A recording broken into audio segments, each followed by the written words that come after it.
Kumuha ka ng 3 mahiwagang sangkap at pagsamasamahin mo ito. Magdudulot ito ng maraming pera. Siksikliglig at umapot, napakaraming blessing araw-araw ang darating sa inyo. Ang asin ay isa sa mga very powerful na humihigop ng mga negative energy. Ito ay magdudulot na napakaraming swerte lalo na tungkol sa usapin ng pera.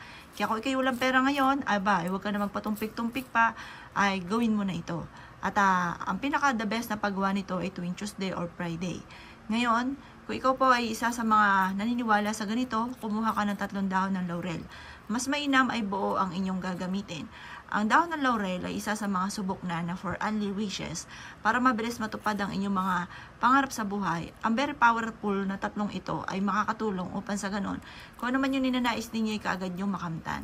Kung ikaw ay mananaya, mainam po mga bossing ko ay huwag kang magpapawala nito at ito po ay magdudulot sa inyo ng yaman at maaaring ikaw ay manalo ng jackpot. Ang bawang naman po ay isa sa mga pinaka-powerful na nag-aalis ng mga negative energy. Proven po ito na napakaswerte basta't ikaw ay may 100% na paniniwala sa mga ganitong mga pamamaraan. Ang gagawin nyo lamang ay kumuha po kayo ng dahon ng laurel, 3 dahon ng laurel na itutusok nyo dito sa ating asin. Habang tinutusok nyo po ito, kayo po ay nagwi-wish na magkakaroon ako ng maraming pera.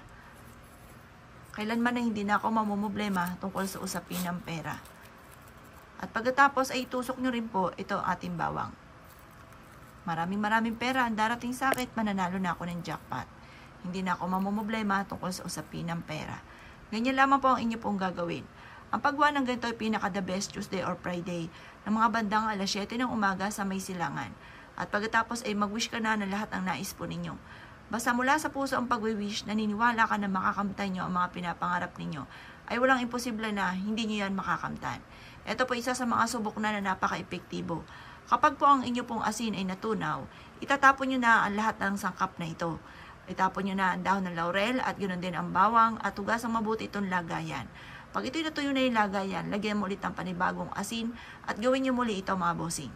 Huwag kang mag-alala dahil ang pagkatunaw ng asin, yan po ay marami na nahigop na negative energy.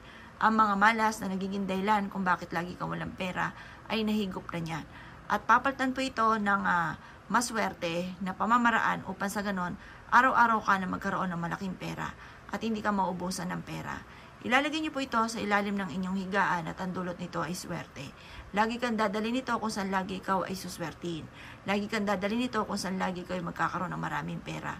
Magiging matalino ka at makakaisip ka ng mga pamamaraan kung paano ka magiging matagumpay at magiging mas fighter ka sa hamon ng buhay. Kayo po ay hindi basta susuko sa hamon ng buhay at kayo po ay makakamit nyo kung ano man ang inyong mga pinapangarap. Subukan niyo po itong gawin, sa umaga lamang ninyo ito gagawin at ito po ay ang dulot ay napakaswerte.